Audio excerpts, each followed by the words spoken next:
Hello. सो आज BCK chapter 1 का second and final class है। ठीक है। So last day we had a discussion on कि बिजनेस क्या होता है, कमर्शियल नॉलेज क्या होता है ना। फिर बिजनेस करने करने क्या क्या चाहिए। तो बिजनेस करने के लिए वी हैव अपने पास एक कैन डू एटीट्यूड होना चाहिए कि अपने कर सकते हैं। टेक्निकल नॉलेज होना चाहिए, कमर्शियल अवेयरनेस होना चाहिए। फिर अपने बात कर रहे थे कि BCK का डोमेन पे। तो BCK का डोमेन क्या है कि BCK इज वास्ट है ना, BCK is multi dictionary. Then BCK जो है वो अलग अलग जगह से वोकैबुलरी अडॉप्ट कर रहा है। तो उसमें अपने पर्टिकुलरली तुम लोग को अगर याद हो तो अपने बुल और बियर पे बात किए थे कि जो बुल का टेंडेंसी होता है वो अपने को किसी को भी हिट करना होता है तो उसको ऊपर की तरफ उठाता है। तो अपने बोलते हैं मार्केट बुल है, मतलब ऊपर की तरफ जा रहा है। बियर का क्या टेंडेंसी होता है, उसका साइकोलॉजी क्या होता है कि किसी को अगर उसको हिट करना है तो उसको दबाने का कोशिश करता है, राइट। तो वहाँ पे अपने बोलते हैं मार्केट अगर बियरिश है मतलब कि मार्केट गिर रहा है, वैसा टाइप का। And BCK is ever evolving. फिर अपने डिस्कस कर रहे थे कि BCK जो है वो CA के लिए कितना इंपॉर्टेंट है, मतलब एक चार्टर्ड अकाउंटेंट को BCK का क्या नीड है, role of BCK for CA। Then we had discussion कि अपने BCK को अपडेट कैसे कर सकते हैं। ठीक है। अब क्या है कि अपने को आज का जो डिस्कशन करना है वो 3 फोल्ड पे करना है। एक तो will discuss economic and non economic activity. दूसरा अपनी बात करेंगे कि बिजनेस प्रोफेशन एम्प्लॉयमेंट में डिफरेंस क्या होता है। और the third thing will discuss कि अलग अलग जो बिजनेस फॉर्म्स होते हैं वो क्या होते हैं। तो सबसे पहले टू स्टार्ट विथ कि जो ह्यूमन एक्टिविटी है, ठीक है। सो ह्यूमन एक्टिविटी को अपने कितने पार्ट में डिवाइड कर सकते हैं। तो ह्यूमन एक्टिविटी को अपने अगर बहुत ग्रॉसली बात करें तो अपने बोल सकते हैं इसको अपने वर्क एंड प्ले में डिवाइड कर सकते हैं, है ना। प्ले मतलब थिंग्स वी एंजॉय, वर्क मतलब जो अपने काम कर रहे हैं।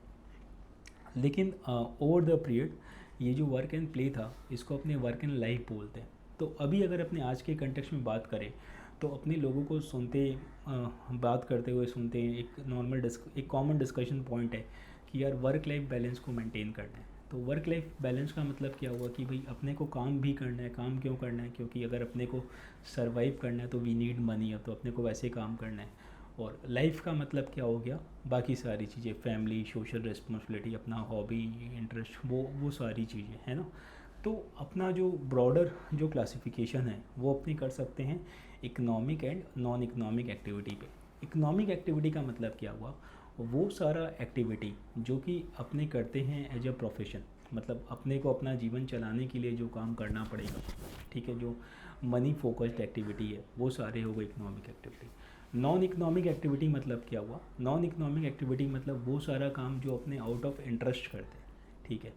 जैसे मानो कि अपने घर में बैठ के लूडो खेल रहे हैं तो ये क्या है, this is non economic activity, है ना। अपने मानो घर में बैठ के गिटार प्ले कर रहे हैं तो ये क्या हो गया, ये हो गया नॉन इकोनॉमिक एक्टिविटी। लेकिन अगर मानो वही अपने बाहर अपने अपना एक शोरूम है, अपने वहाँ पे जाके सामान बेच रहे हैं, अपने कहीं पे जाके जॉब कर रहे हैं, अगर अपने डॉक्टर है अपने अपने क्लिनिक में जाके पेशेंट्स को देख रहे हैं, तो ये सारा क्या हो गया, economic activity.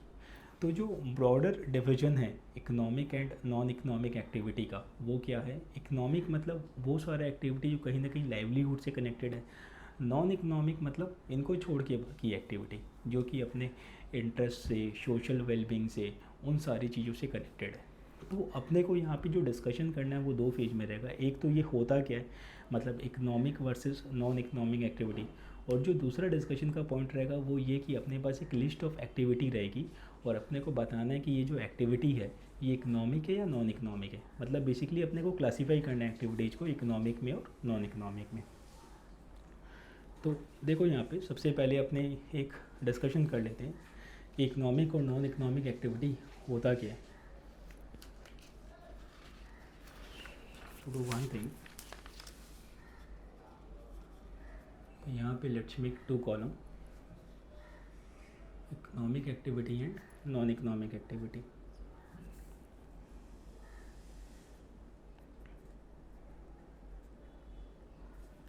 Economic,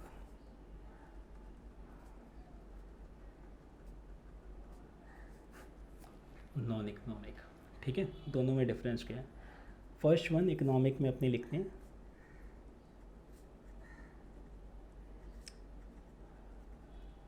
livelihood motive, मतलब इनकम जनरेटिंग। ठीक है, अब देखो यहाँ पे होता क्या है कि अपने एक ही चीज़ को बहुत सारे नज़रिए से देख सकते हैं। जैसे कि मानो तुम लोग अगर नॉर्मली गिटार प्ले कर रहे हैं, है ना, और गिटार प्ले करके अगर अपने उस वीडियो को अपने फ्रेंड्स के साथ शेयर कर रहे हैं, तो ये क्या हो गया, नॉन इकोनॉमिक एक्टिविटी। बट अगर अपना इंटेंट ये है कि अपने को गिटार प्ले करना है और अपने को बहुत सारे सॉन्ग्स पे उसको प्ले करना है और फिर अपने को रेगुलरली उसको अपलोड करना है, जिससे कि अपना यूट्यूब पे व्यूअरशिप आए, अपने सब्सक्रिप्शंस बढ़े, फिर वहाँ से अपने को एडवर्टीजमेंट्स मिले और अपना इनकम जनरेट हो, तो ये क्या हो जाएगा, ये हो जाएगा इकोनॉमिक एक्टिविटी। तो एक ही एक्टिविटी को अपने इकोनॉमिक एक्टिविटी का चश्मा से भी देख सकते हैं, नॉन इकोनॉमिक एक्टिविटी का चश्मा से भी देख सकते हैं, डिपेंड कि अपना इंटेंट क्या है। तो इंटेंट इज मोर इम्पॉर्टेंट, है ना, तो थोड़ा सा सब्जेक्टिव हो जाता है इनको क्लासीफाई करना। सेकेंड थिंग इज रैशनैलिटी,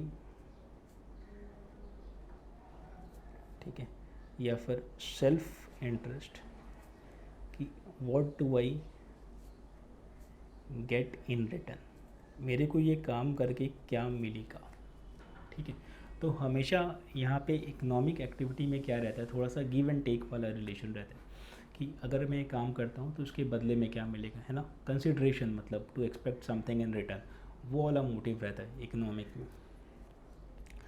अच्छा, इकोनॉमिक एक्टिविटी इन्वॉल्व्स मनी, ये तो बट ऑब्वियसली बात है ना, कि पैसा यहाँ पे इन्वॉल्व होता ही है।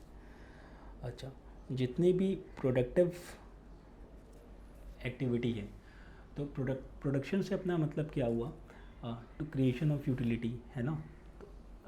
तो अगर अपने कोई भी प्रोडक्टिव एक्टिविटी कर रहे हैं तो वो इकोनॉमिक एक्टिविटी में क्लासीफाई होता है। देन इसके बाद फिर अगर कोई एक्टिविटी है जो कंजम्पशन बेस्ड है, ठीक है, जैसे मानो कि अपने मॉल में जाके शॉपिंग करते हैं, तो शॉपिंग करना भी इकोनॉमिक एक्टिविटी है, क्योंकि अपने शॉपिंग कर रहे हैं तो अपने पैसा खर्च कर रहे हैं, तो सामने वाले के पास पैसा आ रहा है, उस पैसा से वो फिर अपने, है ना, वो बिज़नेस में उस पैसा को काम मिलेगा, तो कहीं ना कहीं ये जो अपने खर्चा किए उस चलते इकोनॉमी का एक साइकिल चल रहा है ना।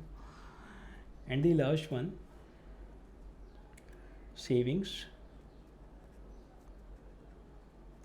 इन्वेस्टमेंट एंड वेल्थ, ये सारा भी इकोनॉमिक एक्टिविटी के अंदर ही आता है। सेविंग्स का मतलब क्या हुआ कि अपना जो टोटल इनकम है माइनस स्पेंड, वो हो गया अपना सेविंग। तो सेविंग का मतलब क्या हुआ कि हमारे पास पैसा है, हमने उसको कहीं पे रख लिया। इन्वेस्टमेंट का मतलब उस पैसा को हमने कहीं पे लगा दिया। और वेल्थ का मतलब क्या हुआ, ओवर द टाइम टोटल जो अपना फंड है, इंक्लूडिंग सेविंग, इन्वेस्टमेंट, टोटल जो अपना कॉर्पस है, वो हो गया अपना वेल्थ। तो ये सारा हो जाता है अपना इकोनॉमिक एक्टिविटी। तो इकोनॉमिक एक्टिविटी में मेन अपने को क्या समझना है कि इकोनॉमिक एक्टिविटी वो सारा एक्टिविटी है जहाँ पे अपने पैसा कमाने का सोचते हैं, राइट, इनकम जनरेटिंग एक्टिविटी है, मनी फोकस्ड है।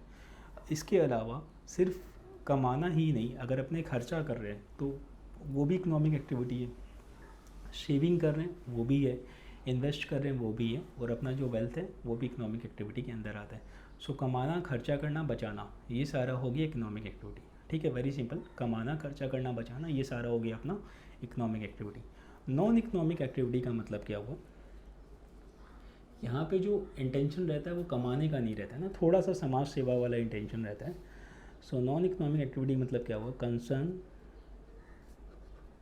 concern for follow beings,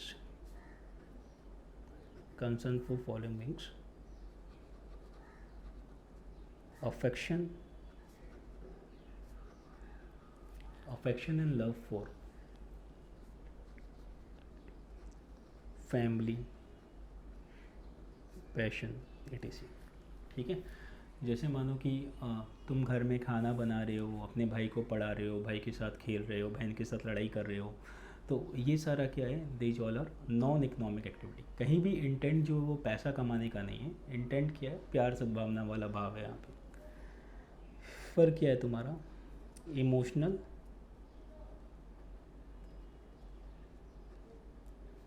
और सेंटीमेंटल रीजन्स और ऑल्ट्रुइज्म। ठीक है, ऑल्ट्रुइज्म का मतलब क्या हुआ, selfless concern for well being of others. ठीक है, वापस से सेम पॉइंट है, थोड़ा सा डिफरेंट एंगल से अपनी बात कर रहे हैं कि इमोशनल एक्टिविटी है, थोड़ा सा अपने, है ना, मतलब दिल से जो काम कर रहे हैं, तो अपने ये भी बोल सकते हैं जो दिमाग से काम कर रहे हैं वो इकोनॉमिक, जो दिल से कर रहे हैं वो नॉन इकोनॉमिक है। ऑल्ट्रुइज्म का मतलब क्या हुआ कि दूसरों के लिए कुछ अच्छा करना। जैसे मान लो कि अपने कहीं रास्ता में जा रहे हैं, कोई आदमी है, उसको भूख लग रहा है, वो काफ़ी टाइम से खाया नहीं, तो अपने उसके साथ बैठ के खा लिए, उसको खिला दिए, है ना। फिर मानो किसी को स्कूल जाना है, हमने उसका एडमिशन करवा दिया, फाइन। तो ये सारी चीज़ें जो अपने समाज के लिए कर रहे हैं, generally for the well being of society, वो सारा क्या हो गया, नॉन इकोनॉमिक। अच्छा, एक चीज़ बताओ, अगर तुम्हारा मन हो कि तुमको समाज का भला करना है ना, तुमको गौशाला खोलना है, तुमको लोगों को फ्री में पढ़ाना है ना, तुमको हॉस्पिटल बनाना है जहाँ फ्री में ट्रीटमेंट हो, तो ये सारा चीज़ क्या बिना पैसा के हो जाएगा क्या? नहीं, पैसा तो सब जगह चाहिए, राइट। पैसा का काम तो पैसा से होता है। तो जो नॉन इकोनॉमिक एक्टिविटी है उसमें भी पैसा चाहिए रहता है। तो जो अपने यहाँ पे लिखे ना इन्वॉल्व्स मनी, अपने यहाँ भी लिखेंगे इट इन्वॉल्व्स मनी। तो यहाँ पे क्या है कि इकोनॉमिक एक्टिविटी में कहीं ना कहीं पैसा के लिए अपने काम करते हैं, और नॉन इकोनॉमिक में काम करने के लिए पैसा चाहिए। डिफरेंस समझ में आ रहा है ना? You can note this line कि इकोनॉमिक एक्टिविटी में अपने पैसा के लिए काम करते हैं, एंड नॉन इकोनॉमिक में काम करने के लिए पैसा चाहिए। This is the main difference in दोनों के बीच में। क्लियर हो रहा है इकोनॉमिक और नॉन इकोनॉमिक एक्टिविटी क्या होता है? यहाँ पे आ जाओ एक बार, अब देखो,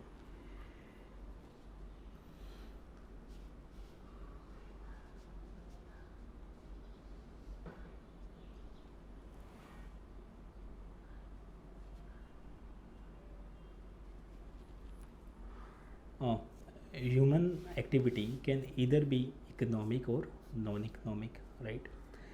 Usually economic activity are said to be driven by rationality of self-interest, मेरे को क्या मिलेगा, राइट, इसमें मेरे लिए क्या है। Non-economic activity are driven by emotional or sentimental reasons or altruism, that is selfless concern for the welfare of others. Emotional, sentimental reasons, altruism, selfless concern for the welfare of others. The human engagement in all social, religious, cultural, personal, recreational, charity and patriotic activity are bundled together as non-economic. तो यहाँ पे एक अच्छा यहाँ पे inclusive definition है non economic activity का कि human engagement in all social, religious, cultural, personal, recreational, charity and patriotic activity are bundled together as non economic activity. Honestly मैं what I think I am sharing with you कि अपने को life में सबसे पहले तो अपने को फाइनेंशियली सेटल करना चाहिए, लाइक कि अपने पास उतना फंड हो कि अगर अपने कुछ भी काम नहीं करें तो भी अपने को टेंशन नहीं रहे, है ना। तो financial freedom is that state कि आपके पास उतना फंड्स अवेलेबल है कि आपको फिर कमाने की कभी भी टेंशन नहीं है। Once you reach that state, सबसे पहला तो इंटेंट यही होना चाहिए कि अपने उस स्टेज पे पहुँचे। जैसे मतलब आप लोग प्रोफेशनल कोर्स कर रहे हो तो अभी अपने को ध्यान पढ़ाई पे देना है, अपने को अपने आप को अपग्रेड करना है ना, चीज़ों को समझना है, टेक्निकली साउंड होना है। फिर उसके बाद you will do some business, practice job जो भी है, उसके बाद फिर अपने को फंड्स एक्यूमुलेट करने। उस स्टेज पे जैसे ही अपने पहुंचते हैं कि वी आर फाइनेंशियली फ्री, उसके बाद यार we should give it back to society, कि अपने को सोसाइटी के लिए कुछ करना चाहिए, जिससे वो जो फीलिंग है ना जो किसी के लिए करके मिलता है वो खुद के लिए करके नहीं मिलता। तो अभी से अपने उस पर पूरा फोकस नहीं कर सकते, क्योंकि अगर मानो अभी से ही अपने उस पर पूरा फोकस करें तो अपने पास उतना रिसोर्स नहीं है, और फिर कहीं ना कहीं उस पर ज़्यादा फोकस करने से अपने आप को ग्रो नहीं कर पाएंगे, है ना। तो अगर अपने को लोगों में फल बांटना है तो पहले पेड़ बनना पड़ेगा, और अपने आज के दिन पौधे हैं तो पहले वो पेड़ बनो, और पेड़ बनने के बाद फिर लोगों में फल डिस्ट्रीब्यूट करो। तो अभी अपने को फोकस करना चाहिए कि अपने आप को कैसे और ज़्यादा डेवलप करें, बिल्ड करें, प्रोफेशनली साउंड करें, एंड फिर बाद में वंस अपने उस स्टेज को रीच कर जाते हैं तो यार सोसाइटी के लिए ज़रूर कुछ करना चाहिए। Even non economic activity have an economic dimension, है ना भाई। पैसा का काम तो पैसा से होता है, अगर तुमको कुछ चैरिटी भी करना है तो पैसा चाहिए। तो नॉन इकोनॉमिक एक्टिविटी का भी इकोनॉमिक डायमेंशन होता है। द मोटिव और the intent behind any activity is a singularly strong determinant of the economic and non-economic activity. Few noted characteristics of economic activity are: economic activities are income generating, economic activities are productive, consumption is an economic activity, saving, investment, wealth ये भी economic activity है। तो पैसा कमाना, खर्चा करना, बचाना, ये तीनों economic activity है। ठीक है। business may be defined as an economic activity comprising the entire spectrum of activities pertaining to production, distribution and trading of goods and services। जो बिजनेस होता है, जो धंधा होता है, धंधा क्या करते हैं, अपने पैसा कमाने के लिए करते हैं, तो अपने बोलते हैं कि बिजनेस जो है डेट इज है ना economic activity comprising production, distribution, trading, वो सारा चीज़। लेकिन बिजनेस के अंदर भी नॉन इकोनॉमिक एंगल एक रहता है। नॉन इकोनॉमिक एंगल क्या रहता है कि बहुत सारा बिजनेस हाउसेस होगा जो तुम लोग देखते हो कि बहुत सारा पैसा को चैरिटी में देता है, जैसे इन्फोसिस है, विप्रो है, देन टाटा है। ये जो कुछ बिजनेस हाउसेस है, ये एक अपना प्रॉफिट का मेजर शेयर जो है वो फिलैंथ्रोपी एक्टिविटीज़ में लगाते हैं। प्लस आज के दिन कंपनी एक्ट में भी है कि अपने को अपना जो प्रॉफिट है उसका 2% समाज सेवा के लिए लगाना होगा इन CSR एक्टिविटी, राइट। तो बिजनेस के अंदर दोनों एंगल आ जाते हैं। एग्रीकल्चर इकोनॉमिक एक्टिविटी है कि नहीं, डिपेंड करता है। अगर मानो अपने खेती कर रहे हैं खुद के लिए कि अपने को अपना परिवार का पालन पोषण करना, अपने को अपना परिवार के लिए खाना चाहिए, अनाज चाहिए, तो वो क्या हो गया, नॉन इकोनॉमिक। बट अगर अपने एग्रीकल्चर एक्टिविटी में इन्वॉल्व है कि अगर अपने वहाँ से जैसे मानो आलू का खेती कर रहे हैं ना, या फिर गेहूँ चावल का, और अपने करके फिर उसको बेचे, तो वो क्या हो गया, वो हो गया इकोनॉमिक एक्टिविटी।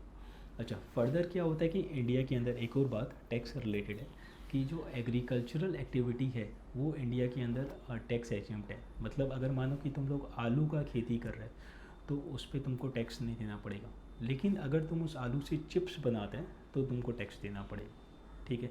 सिमिलरली अगर सरसों का खेती करता है तो उस पर टैक्स नहीं देना होगा, लेकिन सरसों तेल बनाता है तो उस पर अपने को टैक्स देना होगा। तो जो अपना प्राइमरी प्रोडक्ट है वो टैक्स फ्री है, बट उससे अगर अपने कोई सामान बनाते तो फिर उस पर अपने को टैक्स देना पड़ेगा। तो भी क्लियर है इकोनॉमिक एक्टिविटी और नॉन इकोनॉमिक एक्टिविटी क्या होता है, एकदम 100%। चलो अब क्या है कि अपने पास कुछ लिस्ट ऑफ एक्टिविटी है। यू टेल मी कि जो एक्टिविटी है ना, वो इकोनॉमिक है या फिर नॉन इकोनॉमिक है। The first one, cooking of food by home maker. तो अपने काम करते हैं, बगल में इकोनॉमिक या नॉन इकोनॉमिक के लिए एन लिख लेते हैं। Cooking of food by home maker. तो होम मेकर मतलब क्या भाई, अभी मम्मी खाना बना के खिला रही, तो वो क्या इकोनॉमिक एक्टिविटी या non economic activity? Non economic है, राइट। तो यहाँ पे अपने लिखते हैं नॉन इकोनॉमिक। सेकेंड वन, डब्बा वाला picks up food from home. तो डब्बा वाला अगर तुम लोग नहीं जानते हो तो क्या है कि मुंबई में एक कम्युनिटी है डब्बे वाले की। वो लोग क्या करते हैं कि आपके घर से खाना को पिक करते हैं और घर से खाना पिक करके आपके ऑफिस में गर्म खाना सर्व करते हैं। तो जैसे मानो अपने ऑफिस जाते हैं तो ऑफिस का टाइम क्या है, सुबह 10 का। जहाँ मुंबई में क्या है कि ऑफिस काफ़ी दूर दूर होती है, तो अपने को बहुत बार वहाँ 1.5-2 घंटा का ट्रैवलिंग करना होता है। तो अगर मानो वहाँ पे सुबह 9 बजे से ऑफिस है तो अपने 7 बजे घर से निकल रहे हैं, 10 बजे 8 बजे निकल रहे हैं, और खाना कब खाना है, दोपहर में 2 बजे खाना है, तो सुबह वाला खाना दोपहर में ठंडा हो जाएगा, तो अपने को गर्म खाना कैसे मिले। तो डब्बा वाला ये लोग क्या करते हैं, ये लोग आपके घर से खाना पिक करके आपको गर्म खाना वहाँ पे ऑफिस में सर्व करते हैं, और बहुत ही नॉमिनल रेट में। तो अगर आपको ज़्यादा जानना है इनके बारे में तो कैन गूगल, आपको पूरा डिटेल मिल जाएगा। तो डब्बा वाला जो अपने घर से खाना पिक करके ऑफिस में डिलीवर कर रहे हैं, ये इकोनॉमिक एक्टिविटी या नॉन इकोनॉमिक? तो ये हो गया अपना economic activity. Playing of piano as a hobby, अपने शौक़ के लिए अपने पियानो बजा रहे हैं, तो ये क्या हो गया, ये हो गया नॉन इकोनॉमिक, है ना। सो एक इंस्ट्रूमेंट थोड़ा सा आना चाहिए। सो अगर तुम लोग भी कुछ बजाते हो तो सही है, नहीं तो you can think of pianist in a band, तो बैंड के अंदर अगर कोई पियानो प्ले कर रहे हैं तो वो क्या हो गया, इकोनॉमिक हो गया। म्यूजिक कंपोजर, तो जो म्यूजिक कंपोजर है वो उसका प्रोफेशन है, तो ये क्या हो गया, economic. Elder sibling assisting the younger one in study, ठीक है। सो बड़ा भाई बहन छोटे भाई बहन को पढ़ा रहा है, ये क्या है, ये है non economic activity. Giving private tuitions, तो यहाँ पे हम क्यों कर रहे हैं, पैसा के लिए, राइट। तो ये हो गया नॉन इकोनॉमिक, है ना। होता है ना क्लास, अपने क्लास 11 में क्लास 9 का बच्चा को पढ़ा दिए, अपने फर्स्ट ईयर में क्लास 10-11 के बच्चे को पढ़ा दिए, है ना, कुछ अपनी फ़ीस चार्ज कर लिए, वो हो गया। देन शॉपिंग, शॉपिंग मतलब खर्चा करना, खर्चा करना क्या है, इकोनॉमिक एक्टिविटी। अच्छा सॉरी, ये इकोनॉमिक है, यहाँ एन लिख दिया। Cycle repair shop, economic activity, उसका काम ही वही है। आइसक्रीम वेंडर, जो आइसक्रीम बेच रहा है, ये क्या हो गया, इकोनॉमिक एक्टिविटी। एक्सरसाइजिंग इन दी पार्क, अपने पार्क में जाके एक्सरसाइज कर रहे हैं, तो ये क्या है, ये है non economic activity. Fitness training, तो फिटनेस ट्रेनिंग का मतलब क्या हुआ, क्या तो अपनी ट्रेनिंग दे रहे हैं या अपनी ट्रेनिंग ले रहे हैं किसी से। ट्रेनिंग दे रहे हैं तो क्या हो गया, इनकम जनरेटिंग, और ट्रेनिंग अगर ले रहे हैं तो क्या हो गया, कंजम्पशन, है ना, खर्चा वाला। तो दोनों ही केस में क्या है, economic activity. Then volunteering in an old age home, अगर अपने कोई ओल्ड एज होम में जाके जो वॉल्टियर सर्व करते हैं तो वहाँ पे कोई भी पैसा कमाने वाला इंटेंशन नहीं है, ये क्या है, non economic activity. Employment in a charitable organisation, कोई देखो एक होता है कि अपने चैरिटेबल ऑर्गेनाइजेशन में वॉल्टियर कर रहा है, वो क्या हो गया, नॉन इकोनॉमिक। बट वहाँ पे अपने जॉब कर रहा है, वहाँ पे अपने एम्प्लॉयड है, तो ये क्या हो गया, economic activity. Laundry shop, laundry shop क्या है, इकोनॉमिक एक्टिविटी, ठीक है। क्लियर, इकोनॉमिक क्या होता है, नॉन इकोनॉमिक क्या होता है। अभी इसके बाद अपने जो डिस्कशन करेंगे, वेल डिस्कस ऑन कि बिजनेस, एम्प्लॉयमेंट और प्रोफेशन, इन तीनों के अंदर डिफरेंस क्या होता है ना, बिजनेस, एम्प्लॉयमेंट और प्रोफेशन।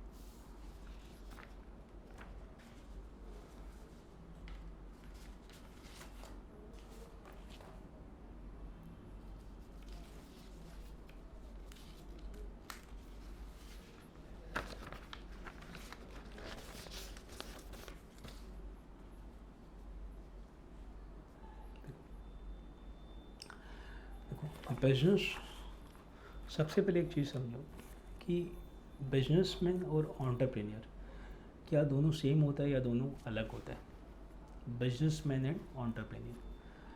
तो जो बिजनेसमैन होता है, ठीक है, और जो एंटरप्रेन्योर होता है उसके अंदर मेन डिफरेंस क्या होता है, जो एंटरप्रेन्योर होता है वो थोड़ा सा इनोवेटिव होता है ना।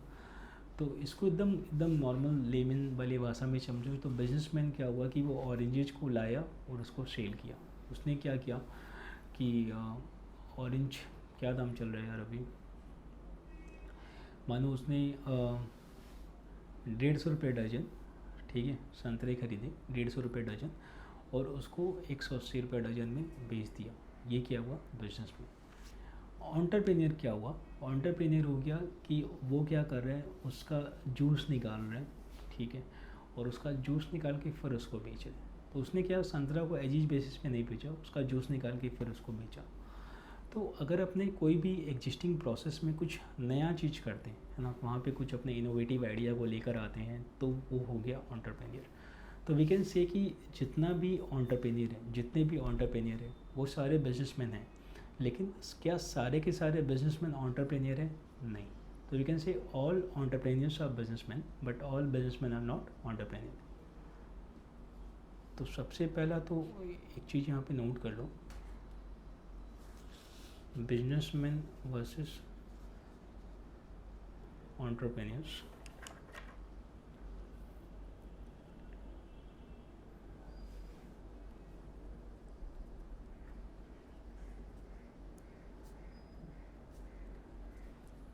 Businessman versus entrepreneur,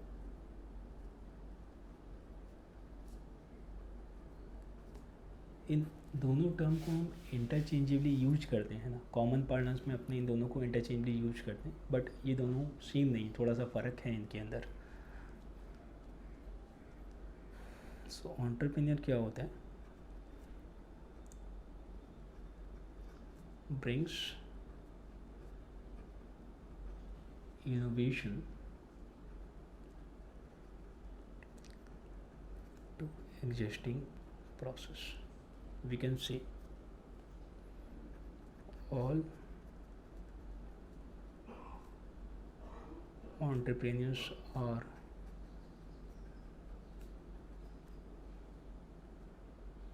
businessmen, but all businessmen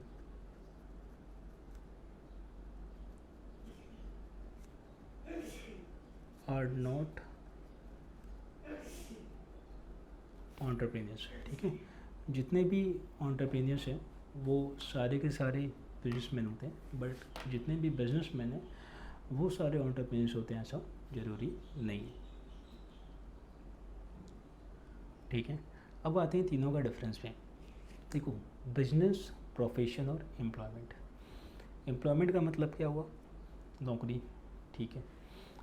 profession का मतलब क्या हुआ? प्रोफेशन का मतलब हुआ कि यू हैव सम क्वालिफिकेशन, आपके पास कुछ एक्सपर्टाइज है.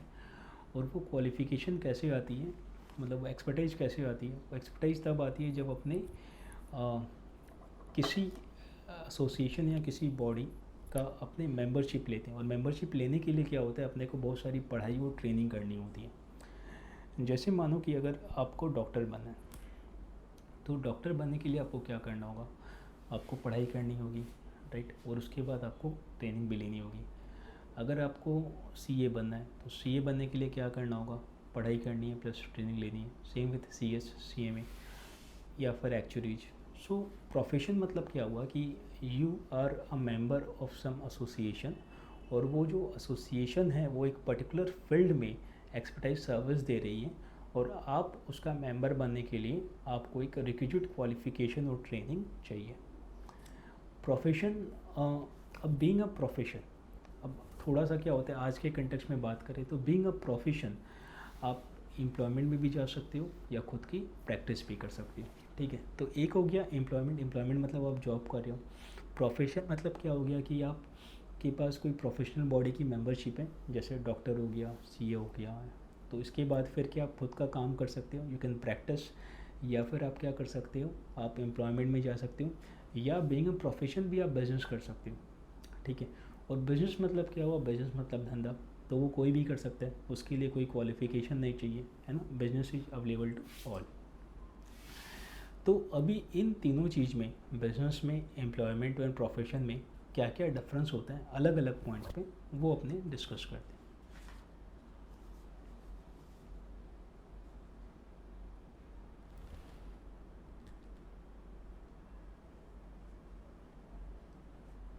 ठीक है, सोचिए. The first one, meaning. ठीक है, सो जो बिजनेस होता है वहाँ पे अपना इंटेंट क्या होता है? वहाँ पे अपना इंटेंट होता है मेनली पैसा कमाना. अपने जो भी धंधा करते हैं वहाँ पे अपना काम क्या होता है, अपना इंटेंट क्या होता है? पैसा कमाना. तो अपने बोलते हैं entire spectrum of market oriented activity coming under industry, trade, commerce. जब अपने प्रोफेशन में जाते हैं तो अगेन देखो, पैसा इज एवरीवेयर कांस्टेंट, है ना. मतलब ऐसा नहीं है कि अगर अपने डॉक्टर के पास जाएंगे और अगर अपने डॉक्टर को फीस नहीं दी तो डॉक्टर अपना चेकअप करेगा.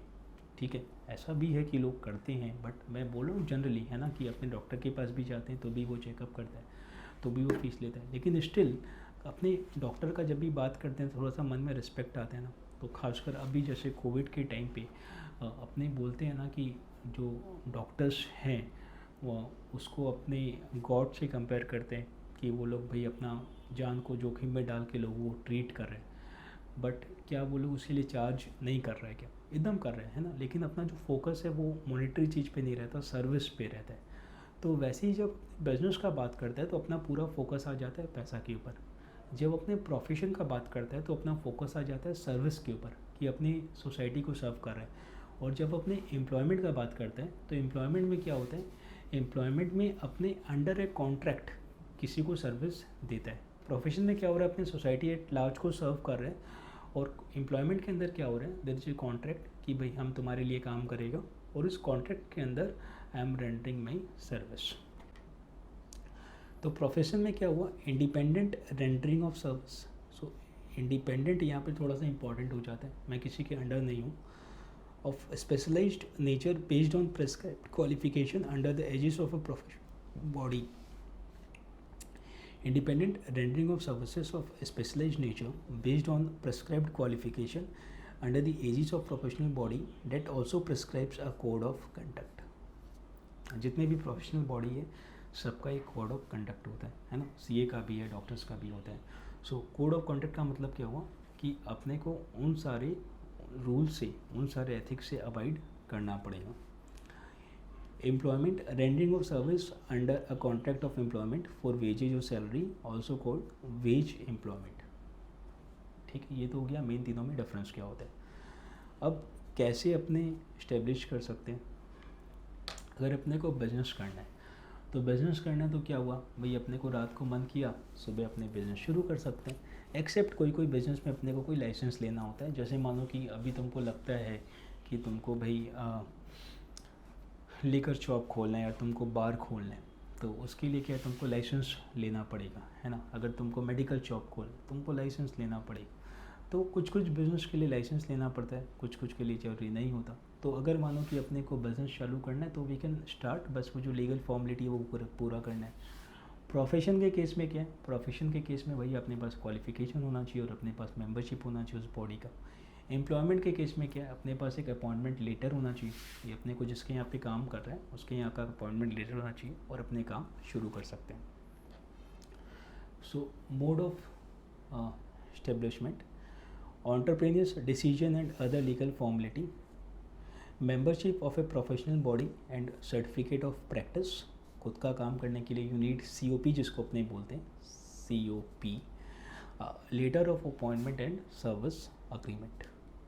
सोर्स ऑफ लाइवलीहुड, जीवन चलाने के लिए, तो बिज़नेस के अंदर क्या होता है, बिज़नेस के अंदर क्या होता है कि अपना जो प्रॉफिट है वो सोर्स ऑफ लाइवलीहुड होता है ना। प्रॉफिट मतलब क्या हुआ, 10 का सामान 12 में बेचा तो 2 रुपया इज प्रॉफिट।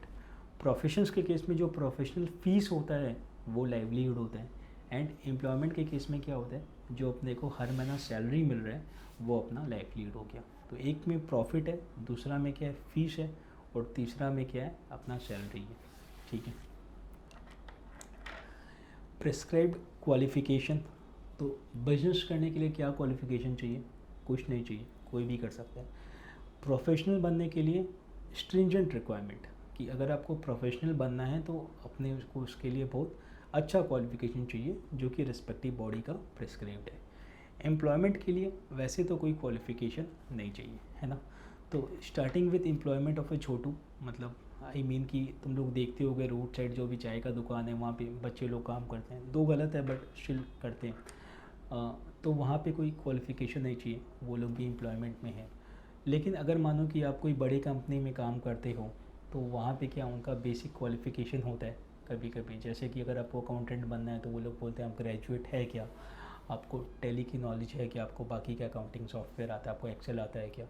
तो डिपेंडिंग ऑन दी ऑर्गेनाइजेशन थोड़ा सा अपने को चाहिए रहता है क्वालिफ़िकेशन। तो अभी अगर आज के दिन में हम एम्प्लॉयमेंट का बात करें और थोड़ा सा अगर अपने अपने लेवल पे बात करें तो एम्प्लॉयमेंट इज़ ओनली गुड, है ना। हमेशा याद रखना एम्प्लॉयमेंट तभी अच्छा है if you have good qualification. अगर अपने पास अच्छा क्वालिफ़िकेशन नहीं है तो फिर एम्प्लॉयमेंट में जनरली स्पीकिंग कोई करियर नहीं है। क्योंकि एम्प्लॉयमेंट में क्या होता है कि अपने कहीं पे जाके जॉब कर रहे हैं और वहाँ पे अपना करियर ग्रोथ कैसा है कि अपने को वहाँ पे प्रमोशन मिलता रहे, ज़्यादा रिस्पॉन्सिबिलिटी मिलता रहे, अपने कंपनी स्विच करे दूसरे कंपनी में अपने को और ज़्यादा अपॉर्चुनिटी मिले, राइट। तो वो जो ग्रोथ है ना वो एम्प्लॉयमेंट में तभी आता है जब आपके पास अच्छा क्वालिफ़िकेशन है। अगर अच्छा क्वालिफ़िकेशन नहीं है तो आज के दिन एम्प्लॉयमेंट में कोई करियर नहीं है, अपने एक लेवल पे जाके रुक जाएंगे। तो personally speaking what I feel कि क्या तो अपने पास बहुत अच्छा रिसोर्स हो कि अपने एक बड़ा बिजनेस कर सके, देन गो फॉर बिजनेस। नहीं तो यार जम के पढ़ाई करो, लिटरली जम के पढ़ाई करो। अपने पास अच्छे अच्छे क्वालिफ़िकेशंस आपके पास होने चाहिए, you should be professionally qualified. उसके बाद यू टेक अ कॉल कि अपने को जॉब करना है या फिर खुद का काम करना है। अगर जॉब करना है तो वहाँ पे ग्रोथ अच्छा है, नो डाउट बहुत अच्छा है। खुद का भी काम करना है तो कोई टेंशन नहीं है, काम नहीं चला तो क्या हुआ यार, अपने पढ़े लिखे, अपने नहीं हुआ वर्स्ट केस में अपने वापस जॉब कर लेंगे, डेट कैन बी डन, है ना। फिर क्या है एथिकल गाइडेंस। सो एथिक्स वाला बात ऐसा है कि बिजनेस में वैसे तो कोई एथिक्स नहीं होता है ना, कोई अलग से कुछ डिफाइंड नहीं है। एथिक्स वही है कि अपने को गलत काम नहीं करना है ना, बिजनेस जेन्युइनली करना है। तो बिज़नेस का जो भी एथिक्स है वो कौन डिसाइड करता है? जो बिजनेसमैन है, जो बिज़नेस का फाउंडर है, जो बिज़नेस कर रहा है, उसका जो एथिकल वैल्यू है वही बिज़नेस का एथिकल वैल्यू है। प्रोफेशंस के केस में जो भी प्रोफेशनल बॉडी है, सारे के सारे प्रोफेशनल बॉडी का कोड ऑफ एथिक्स होता है। इंडियड अपने जब पढ़ाई करते हैं तो वहाँ पे एथिक्स का भी एक पेपर होता है। सीए में भी फाइनल में प्रोफेशनल एथिक्स एक चैप्टर है जो कि ऑडिट के अंदर है, जहाँ पे अपने को सारे जो एथिक्स है उसको पढ़ने होते हैं। तो सिमिलरली अगर अपने और कोई भी कोर्स करते हैं प्रोफेशनल कोर्स, तो वहाँ पे एथिक्स का क्या तो सेपरेट पेपर होता है या फिर पेपर के अंदर वो इंक्लूड रहता है। विथ रिस्पेक्ट टू एम्प्लॉयमेंट, तो एम्प्लॉयमेंट के केस में क्या होता है, जो एम्प्लॉयर का एथिक्स है वही एम्प्लॉय का एथिक्स है। तो एम्प्लॉयर एम्प्लॉय को बताता है कि तुमको ये एथिक्स फॉलो करना है और एम्प्लॉय को वो फॉलो करना होता है। इन्वेस्टमेंट, तो इन्वेस्टमेंट क्या चाहिए रहता है बिजनेस करने के लिए? बहुत पैसा चाहिए होता है ना। या फिर अगर अपने पास पैसा नहीं है, अपने पास आइडियाज़ है, अगर अपने स्टार्टअप की बात करें तो यू कैन थिंक ऑफ कि हम किसी से पैसा ले लेगा। लेकिन अभी इसमें भी क्या है कि जो सीड फंडिंग होता है वो बहुत कम होता है। तो शुरू में तो यार खुद को ही पैसा लगा के करना होता है, और अगर मैं स्टैटिस्टिकली बात करूँ तो हर किसी को फंडिंग मिलता भी नहीं है। तो एक बार के लिए मान के चलो बिज़नेस करना है तो फिर अपने को बहुत इन्वेस्टमेंट वहाँ पे करना पड़ेगा। अगर अपने प्रोफेशनल सर्विसेज की बात करते हैं तो वहाँ पे जो इन्वेस्टमेंट है वो मिनिमम है। अब मैं यहाँ पे इन्वेस्टमेंट ये बात नहीं कर रहा कि अगर अपने सीए कर रहे हैं तो अपने को सीए में क्या होता है, इंस्टीट्यूट को फ़ीस देना होता है, अपने कोचिंग वगैरह लेते हैं ना, तो उस रिस्पेक्ट में अपना जो है इन्वेस्टमेंट है। अपने एमबीए कर रहे हैं तो वहाँ पे 15-16 लाख रुपया लग जाता है ना एमबीए वगैरह करने में। अच्छा, जो एमबीए हैं जनरली वो प्रोफेशनल्स नहीं होते हैं ना, वो मास्टर डिग्री है। आपको वहाँ पे MBA is not a professional degree. तो अपने जब भी बोलते हैं ना कि प्रोफेशनल सर्विस, तो इसका मतलब क्या हुआ कि अपने पास कुछ लीगल राइट्स है कुछ सर्विस रेंडर करने की। तो अगर अपने को कोई प्रोफेशन में अपना खुद का प्रैक्टिस करना है तो वहाँ इन्वेस्टमेंट क्या है कि मे बी अपने को अपना ऑफिस सेटअप करना पड़ेगा, वहाँ पे कुछ इंफ्रास्ट्रक्चर रेडी करना पड़ेगा, वो सारी चीज़ें। तो इन्वेस्टमेंट है लेकिन कम है। एंड थर्ड वन एम्प्लॉयमेंट में कोई भी इन्वेस्टमेंट नहीं है। अगेन मैं जो अपने पढ़ाई में इन्वेस्ट पैसा लगा रहे हैं उसको मैं यहाँ पे बात नहीं कर रहा है ना, वो अलग चीज़ है। पढ़ाई वाला पैसा को छोड़ दे तो एम्प्लॉयमेंट में कोई इन्वेस्टमेंट नहीं है। अगर अपने खुद का काम करते हैं, एक बिज़नेस करते हैं, बहुत पैसा लगाना होता है। अगर अपने कोई प्रोफेशनल सर्विस दे रहे हैं तो इन्वेस्टमेंट है लेकिन कम है, काफ़ी कम है। फिर अपने आते हैं पर्सनल ऑटोनॉमी और फ्रीडम, है ना। दिस इज़ वन रीजन अपने सुनते होंगे कि अगर अपने कोई भी बंदा जॉब कर रहा है तो उसके मन में हमेशा ये रहता है बिज़नेस करो तो अपना खुद का फ्रीडम रहेगा ना, अपने अपने मालिक है, अपने राजा है, अपने को जब जो करना है अपने करेंगे। तो बिज़नेस के अंदर क्या होता है, फ्रीडम थोड़ा सा ज़्यादा होता है। बिज़नेस के अंदर क्या होता है कि अपना थोड़ा सा अपने हिसाब से अपने काम को कर सकते हैं। लेकिन कमिंग टू प्रोफेशनल, है ना, बिज़नेस के अंदर लिबर्टी ज़्यादा है, बट अगर अपने प्रोफेशन पे आए तो वहाँ पे थोड़ा सा फ़र्क पड़ता है। जैसे मानो कोई डॉक्टर है, उसका क्लिनिक का टाइम है शाम को 6 से 9, तो उसको 6 से 9 वो जाना ही होगा ना। हाँ, इट मे बी सो कि वो 6 से 9 अगर उसको वहाँ जाना है तो वो 6 की जगह 6:30-7 चल गया, या फिर वो बीच में आधा घंटा का ब्रेक ले लिया, वो सारा वो कर सकता है। मतलब थोड़ा लिबर्टी है एक प्रोफेशन को भी। बिजनेसमैन को ज़्यादा लिबर्टी है, प्रोफेशन को कम लिबर्टी है, और जो जॉब कर रहा है यार उसका तो छोड़ दो, है ना। मतलब बहुत बहुत ही तकलीफ़ है। अगर अपने मतलब ऐसे भी मैनेजर्स होते हैं कि अगर तुम लोग जॉब कर रहे हो और शाम को मानो चाय पीने भी नीचे उतरे तो भाई फ़ोन आ जाता है कि कहाँ पे क्या कर रहा है। अगर अपने मानो कि काम कर रहे हैं ना नॉर्मली, और अब शाम को 2 घंटा जल्दी निकलना है तो फिर बताओ कि भाई सर निकल जाए क्या, 2 घंटा पहले कुछ काम है। तो ये वाले चीज़ से क्या होता है, मैनी टाइम्स वो थोड़ी सी गुलामी वाली फीलिंग आ जाती है, यार क्या हर चीज़ के लिए पूछना पड़ता है। तो वो फ्रीडम जो है वो जॉब में काफ़ी कम होता है और बिज़नेस में हमेशा ज़्यादा रहता है। तो हमेशा कोशिश करो कि खुद का ही काम कर सको, अपने आप को वैसे डेवलप करो। और अगर खुद का काम नहीं भी हो पा रहा है फॉर सम रीज़न, तो अपने आप को इतना ज़्यादा टेक्निकली साउंड कर लो कि किसी के ऊपर डिपेंडेंट नहीं हो, कि कल के दिन अगर अपने एम्प्लॉयमेंट में भी जाए और अपने जिसके अंडर में काम करे वो आदमी मानो अच्छा नहीं हो, तो अपने को कभी भी दबने की ज़रूरत नहीं हो, क्योंकि अपने पास वो स्किल्स है कि अपने लिए लोग लाइन लगा के खड़े रहे कि भाई हाँ इस बंदे को अपने को रखना है क्योंकि इसको काम आता है। तो वो स्किल्स जो है वो अपने को अभी डेवलप करना होगा। पॉपुलर साइकोलॉजिकल मोटिव, तो जो साइकोलॉजिकल मोटिव है ना, मतलब लोग क्या सोचते हैं, तो कोई भी बिजनेसमैन का अगर अपने सोचते हैं तो अपने सोचते हैं कि यार वो धंधा कर रहा है। प्रोफेशनल को लेके थोड़ा सा सर्विस वाला फीलिंग आता है, और एम्प्लॉयमेंट के केस में लाइवलीहुड वाला फीलिंग कि यार इसको अपना जीवन चलाने के लिए नौकरी करना है। तो कोई भी प्रोफेशनल को देख के थोड़ा सा सर्विस वाला फीलिंग आता है ना। जैसे मानो कोई भी अगर अपने थोड़ा सा इससे हट के बात करें तो कोई भी अगर आर्मी में है तो उसको देख के थोड़ा सा ना देशभक्ति वाला फीलिंग आता है ना। तो जो बंदा आर्मी में है वो भी तो एम्प्लॉयमेंट में है, राइट, वो भी तो मतलब उसको भी तो सैलरी मिल रही है मंथली। लेकिन आर्मी वाला कोई भी बंदा को देख के कभी भी अपने को ये वाला फीलिंग नहीं आता कि उसको महीना का सैलरी मिल रहा है इसलिए वो बॉर्डर पे देश को सर्व कर रहा है। हमेशा अपने अंदर देशभक्ति वाला फीलिंग आता है ना। तो वैसे ही प्रोफेशनल को देख के फीलिंग आता है कि सोसाइटी को सर्व कर रहा है। बिजनेसमैन को देख के फीलिंग आता है कि ये पैसा कमा रहा है, और कोई आदमी सैलरी में उसको देख के फीलिंग आता है कि भाई ये अपना जीवन चलाने के लिए जॉब कर रहे हैं। Certainty of income, so business में कोई सर्टेनिटी नहीं है ना। मतलब चले तो क्या तो था ना वो, हाँ चले तो रात तक नहीं तो चांद तक। तो बिज़नेस में कोई भी सर्टेनिटी नहीं है। प्रोफेशन में एक मिनिमम सर्टेनिटी है, क्योंकि आप पढ़े लिखे हो तो हमेशा रहता है कि कुछ ना कुछ काम तो मिल जाएगा। मे भी हो सकता है कि आप उस एरिया के बेस्ट प्रोफेशन नहीं हो, लेकिन ठीक है अपना एक मिनिमम इंगेजमेंट हमेशा रहेगा। जॉब के अंदर क्या है, मैक्सिमम सर्टेनिटी है, क्योंकि कॉन्ट्रैक्ट रहता है तो जनरली क्या है कि लोग एम्प्लॉय को नहीं निकालते। एक्सेप्शंस आर ऑलवेज देयर, और आज के दिन तो हमेशा अगर अपने गवर्नमेंट जॉब को छोड़ दें, गवर्नमेंट जॉब में तो सर्टेनिटी है, बट प्राइवेट में अपने देखें तो लोगों को हमेशा परफॉर्म करना होता है। बट स्टिल प्राइवेट जॉब में भी अनसर्टेनिटी है, हमेशा डर लगा रहता है। बट फिर भी अपने कंपेयर करें तो एम्प्लॉयमेंट में सबसे ज़्यादा सर्टेनिटी है तीनों में। स्टेबिलिटी ऑफ टेन्योर, ठीक है, मतलब कब तक धंधा चलेगा, तो धंधा तो यार कोई माई बाप नहीं है ना, कभी भी बंद हो सकता है, वैसा वाला चीज़ है। तो धंधा को लेके कोई भी माई बाप नहीं है। प्रोफेशन को लेके क्वाइट सर्टेन, क्योंकि आपके पास वो नॉलेज है तो वो आपके साथ ही जाएगा, ठीक है, आपने जो स्किल एक्वायर की वो आपके साथ ही जाएगा। एम्प्लॉयमेंट में अगेन वो कॉन्ट्रैक्चुअली डिफाइंड है, आप नौकरी कर रहे हो, एक नौकरी छूटा, मानो कोई रीजन से ऐसा हो गया तो अपने दूसरा कर सकते हैं, ऐसा टाइप का। तो यहाँ पे सर्टेनिटी हमेशा बिजनेस में लो रहते हैं।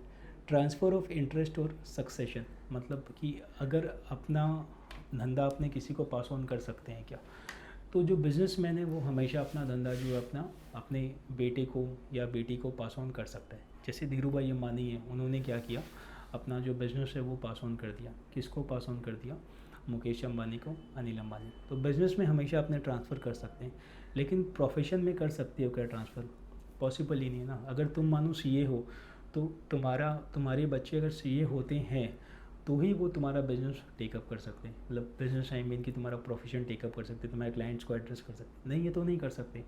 एम्प्लॉयमेंट में जनरली तो ट्रांसफरेबल नहीं होता, लेकिन हाँ कुछ कुछ जॉब में वो थोड़ा ट्रांसफरेबल होता है, गवर्नमेंट जॉब में या थोड़ा सा लो जॉब में, कि जहाँ पे अगर जो सर्विस में है उसको कुछ हो जाता है तो उसके इमीडिएट फैमिली मेम्बर को जॉब दे दिया जाता है। बट स्टिल जो ट्रांसफरेबिलिटी है वो हमेशा बिजनेस में हाई रहती है। तो बिज़नेस का और क्या क्या कैरेक्टरिस्टिक है जनरली एक बार देख लेते हैं, कि जो बिजनेसमैन होता है वो जॉब क्रिएटर होता है, नॉट जॉब सीकर। अपने 4 आदमी को काम देकर चलते हैं अगर अपने बिजनेस कर रहे हैं तो। Business provide momentum to economic growth. Economic growth means increase in GDP. GDP is the value of all goods and services produced in a country during a particular period. Business output comprehensively contribute towards GDP and economic growth. Business GDP में contribute करते हैं. In common parlance, the term business person and entrepreneur are synonyms, जो अपने बात कर रहे थे. However, entrepreneurs are better characterized more by their problem solving, new opportunity seeker behavior and draws on their creativity and innovation. सो ये entrepreneur के बारे में यहाँ पे लिखा हुआ है कि वो लोग प्रॉब्लम सॉल्वर होते हैं, नए अपॉर्चुनिटी की तलाश में होते हैं, ठीक है, और वो इनोवेटिव होते हैं। बिजनेस इज इन्वेस्टमेंट इंटेंसिव, बहुत पैसा लगाना होता है। Gestation and uncertainty. गेस्टेशन का मतलब क्या हुआ कि अपने कोई भी काम करेंगे तो ऐसा नहीं है कि वो काम अभी शुरू हो जाएगा, इट टेक्स टाइम। जैसे मानो कि अभी अपने सीए बनने के बाद अगर अपने को जॉब करना है तो अपने क्या है कि अपने तुरंत जॉब करने का अपने को 10 लाख का पैकेज मिल गया, तो क्या तुरंत पैसा आना शुरू हो गया। लेकिन वही अपने मानो बिज़नेस में इंटर करते हैं, बिज़नेस में इंटर करते हैं तो काम जमाने में टाइम लगता है, तो वहाँ पे गेस्टेशन पीरियड होता है, अनसर्टेनिटी है, काम जमेगा नहीं जमेगा कोई गारंटी नहीं है, ठीक है। Systematic organised efficiency oriented activity and not a random activity, मतलब अपने को बिजनेस करना है तो अपने को सारी चीज़ों को बढ़िया से सेट करके करना होगा। ऑब्जेक्टिव ओरिएंटेड पर्पजफुल, सब जनरल चीज़ें हैं। Profit objective of business can be further classified into, business का ऑब्जेक्टिव यहाँ पे लिख लो, ऑब्जेक्टिव ऑफ बिजनेस, ठीक है। The first one is economic objective. Economic objective का मतलब क्या हुआ, पैसा कमाना। ऑर्गेनिक ऑब्जेक्टिव, ऑर्गेनिक ऑब्जेक्ट का मतलब हुआ कि गोइंग कंसर्न, यहाँ पे लिखो गोइंग कंसर्न या फिर हेल्थ ऑफ एसेट, ठीक है। सो ऑर्गेनिक ऑब्जेक्टिव मतलब कि अपने को कोशिश करना है कि जो अपना बिजनेस है वो लॉन्ग टर्म में सर्वाइव करे, ठीक है। Social responsibility, legal, ethical and environmental objective.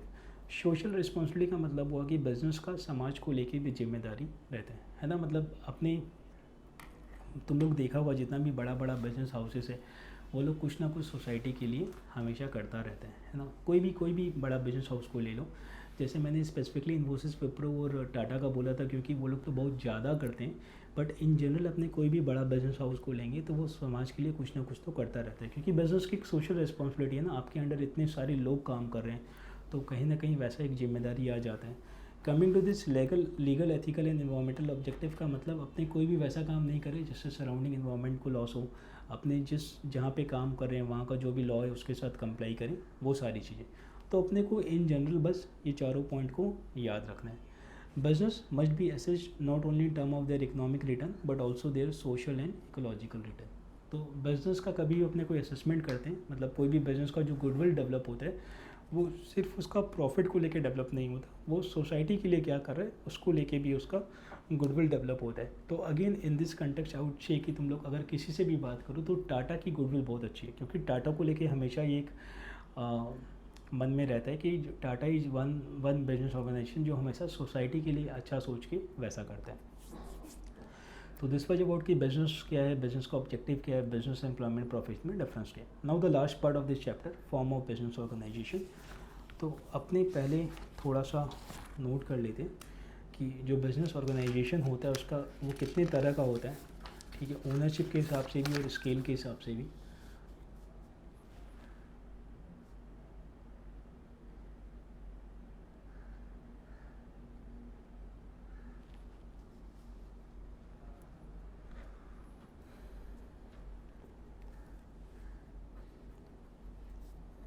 On the basis of scale, ये याद रखना है अपने को, ये नंबर्स याद रखना। अपने बात करते हैं ना कि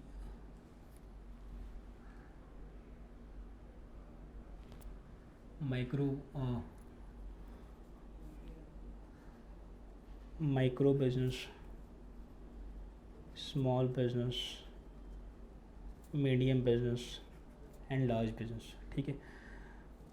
माइक्रो के फिर यहाँ पे क्या है, यहाँ पे एक मैन्युफैक्चरिंग सेक्टर और एक सर्विस सेक्टर। तो माइक्रो अभी रिसेंटली कुछ स्कीम भी आया था ना एमएसएमई के लिए, तो छोटे बिजनेस के लिए लोन वाला। तो माइक्रो क्या हुआ, अगर अपने मैन्युफैक्चरिंग सेक्टर में बात करें तो वो सारा बिजनेस जिसका investment in plant and machinery 25 lakh या उससे कम है, ये जो अपने बात कर रहे हैं, ये अपने बात कर रहे हैं investment in plant and machinery, ठीक है।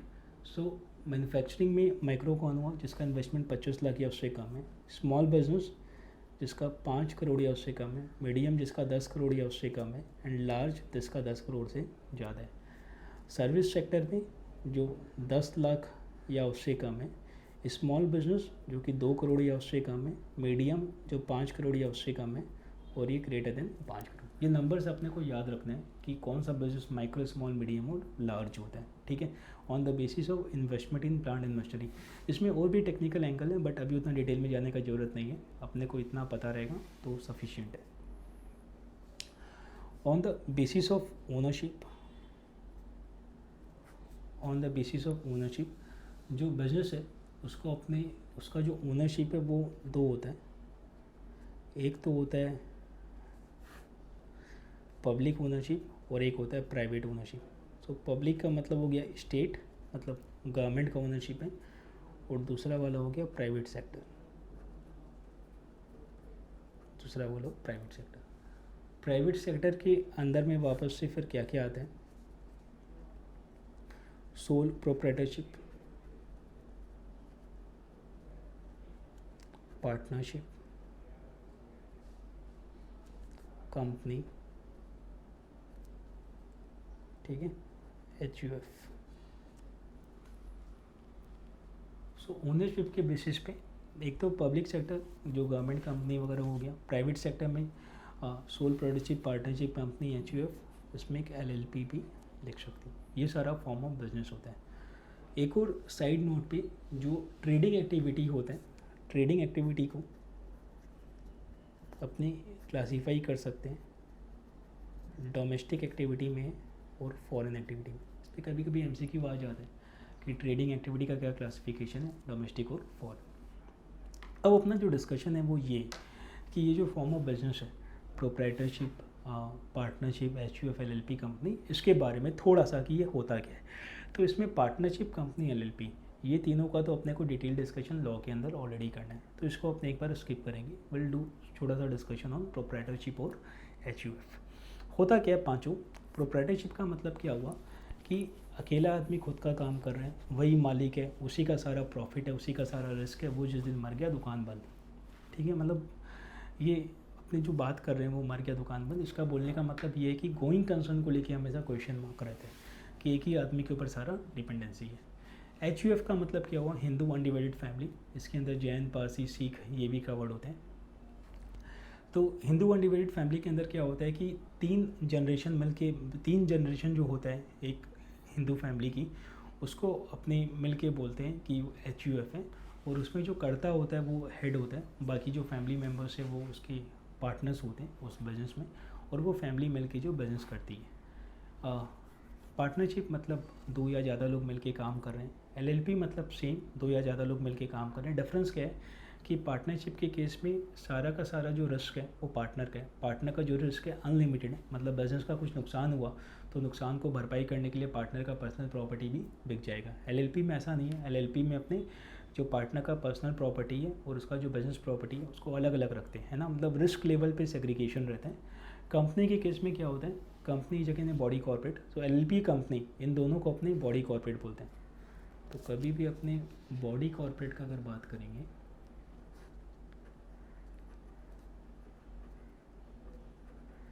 बॉडी कॉर्पोरेट में दो आता है, LLP, कंपनी, ठीक है, मतलब इनका इंडिविजुअल एंटिटी है। तो कंपनी के केस में क्या हो रहा है, कंपनी के केस में जो शेयर होल्डर्स होते हैं वो ओनर्स होते हैं, जो कंपनी को रन करते हैं वो कंपनी का बोर्ड ऑफ डायरेक्टर्स है। सो अगेन ओनरशिप और मैनेजमेंट यहाँ पे अलग अलग है। कमिंग टू दिस, अभी अपने स्पेशली बात करते हैं सोल प्रोप्राइटरशिप का और HUF का।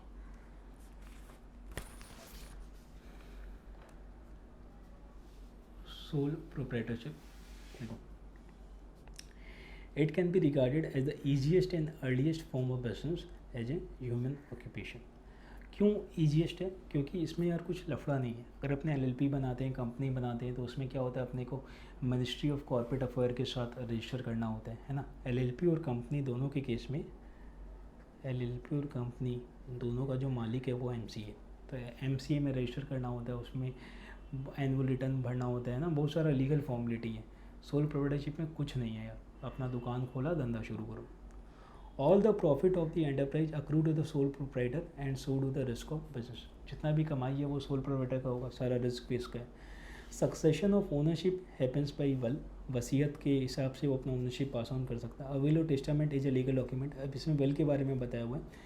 A will or testament is a legal document by which a company, the testator, expresses their wishes as to how their property is to be distributed at death and the names one or more person the executor to manage the estate until its final distribution.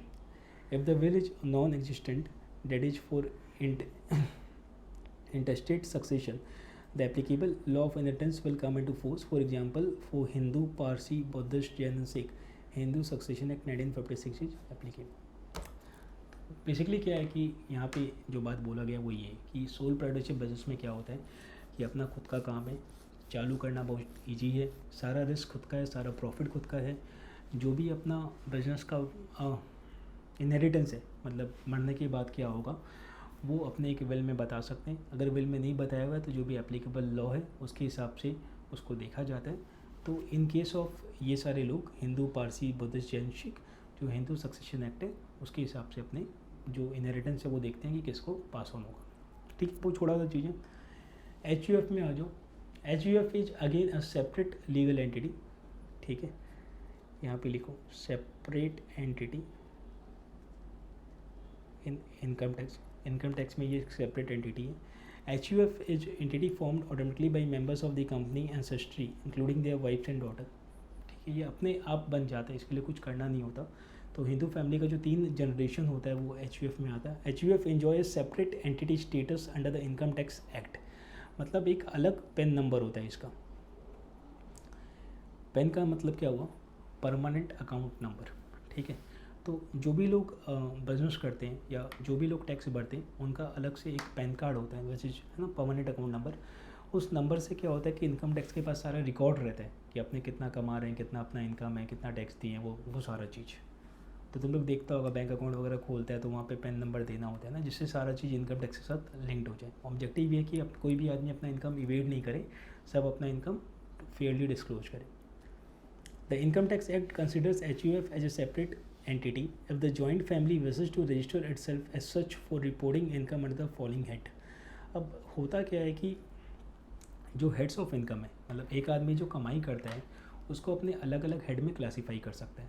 Salary का मतलब क्या हुआ, नौकरी करना। ठीक है, HP मतलब अपना हाउस प्रॉपर्टी को रेंट पे दे रहा है। बिजनेस इनकम, कैपिटल गेन मतलब शेयर्स को या प्रॉपर्टी को बेच के जो इनकम आ रहा है, और अदर इनकम।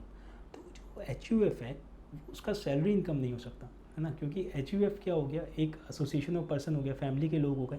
तो HUF का सैलरी इनकम नहीं हो सकता, लेकिन बाकी सारा इनकम हो सकता है। तो ये अपने को याद रखना है कि HUF का सैलरी इनकम नहीं हो सकता, बट HUF का ये बाकी सारा इनकम हो सकता है। 3 successive generation of an undivided family, 3 successive generation of an undivided family are known as HUF। The definition of HUF includes Buddhist, Jain, Parsi and Sikh family as well. ठीक है, तो इसमें क्रिश्चियंस एंड मुस्लिम्स इंक्लूडेड नहीं है, उनका अलग से पर्सनल लॉ है। In the absence of other active major member of the family, the head of the family known as karta takes all the decision. Subsequently, decisions are taken by and in the family. Prevalence of mutual trust, informality of communication makes decision making quick. HUF is not a body corporate। तो अपने पहले बात कर चुके, body corporate 2 है, क्या है, एक है LLP और एक है कंपनी। तो HUF को लेके क्या है, एक फॉर्मल सेट ऑफ बिजनेस है, फैमिली के लोग मिल के कर रहे हैं, तो थोड़ा सा अगेन वही प्यार सद्भावना वाला भाव रहता है ना। डिसीजंस क्विक होता है क्योंकि घर के लोग ही है, साथ में काम करना है, वो सारा चीज़ें। अगेन यहाँ भी रिस्क तो पूरा ही है। यहाँ पे सेपरेट लीगल एंटिटी वाला जो चीज़ होता है ना कि रिस्क जो है वो बिजनेस का है, मेरा नहीं है, वो यहाँ पे नहीं है। वो कहाँ काम करता है, वो बॉडी कॉर्पोरेट में काम करता है, वो LLP and company. 3 generation HUF में आता है कोई भी हिंदू फैमिली का, अपने आप ये HUF जो फॉर्म हो जाता है, इसके लिए कुछ करना नहीं होता है। HUF का एक अलग पैन नंबर होता है, इनकम टैक्स में ये एज ए अलग एंटिटी रिकग्नाइज्ड है। ठीक है, this was all about sole proprietorship और HUF। इसमें जो पॉइंट्स है ये अपने को ध्यान रखना है। With respect to partnership, LLP और कंपनी, मतलब डिटेल डिस्कशन अपने लॉ में जब उसका तीनों एक्ट अपने अलग अलग करेंगे। ठीक है, सो वजह अपना BCK का ये वाला चैप्टर कंप्लीट हो गया। What I will do, I will share this PDF with you, और इसका कुछ MCQ I will share with you. वो सारा MCQ को प्रैक्टिस करना, इसको रीड करना, क्लास डिस्कशन को वापस से सुनना, और उसके बाद फिर वेल टेस्ट ऑन दिस। ठीक है, ओके, थैंक यू।